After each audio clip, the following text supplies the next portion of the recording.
بسم اللہ الرحمن الرحیم۔ اللہ کے فضل و کرم سے ہم اس وقت جو ہے قبیلہ سعد کے اس مقام پر کھڑے ہیں جہاں میرے آقا علیہ الصلوۃ والسلام نے بچپن کے 6 سال گزارے، اور یہ جو 4 دیواری نظر آ رہی ہے یہ حضرت حلیمہ سعدیہ رضی اللہ تعالی عنہا کا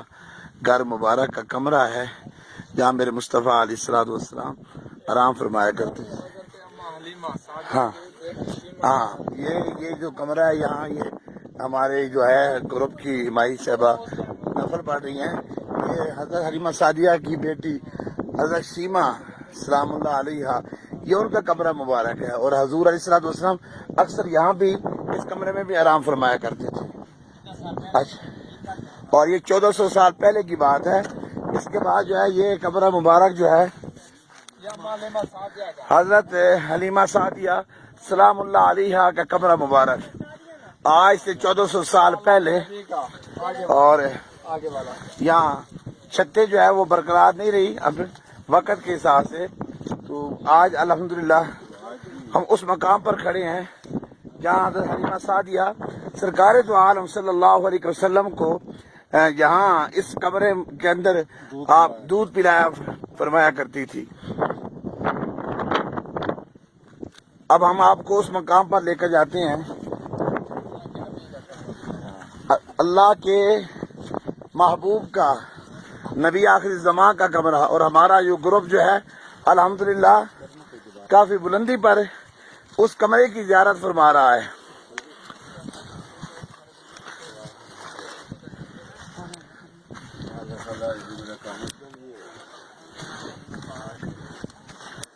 سرکار دو عالم صلی اللہ علیہ وسلم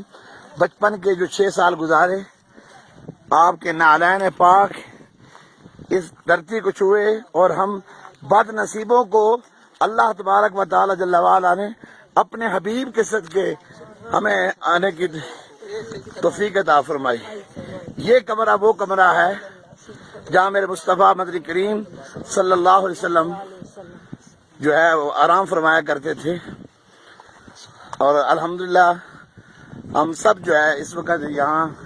اس کمرے کی زیارت فرما رہے ہیں۔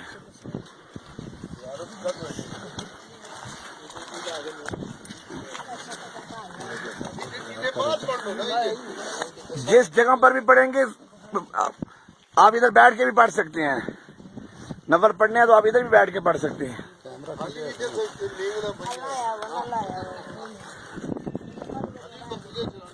سبحان اللہ۔ اور الحمدللہ کہ یہ جو قبیلہ سعد ہے یہ ان حضرت حلیمہ سعدیہ کے قبیلے والے جو ہے آج تک انہوں نے اس سلسلے کو جاری رکھا ہوا ہے، ابھی بھی وہ بکریاں چلاتے ہیں اسی مقام پر۔ اور یہ آپ کو نیچے جو جگہ نظر آ رہی ہے، سبزہ نظر آ رہا ہے یہ سارا، اور یہ جو احاطہ آپ کو نظر آ رہا ہے یہ حضرت حلیمہ سعدیہ قبیلہ سعد کے لوگوں کے مقبرے ہیں، یعنی قبر مبارکہ ہیں اس 4 دیواری کے اندر۔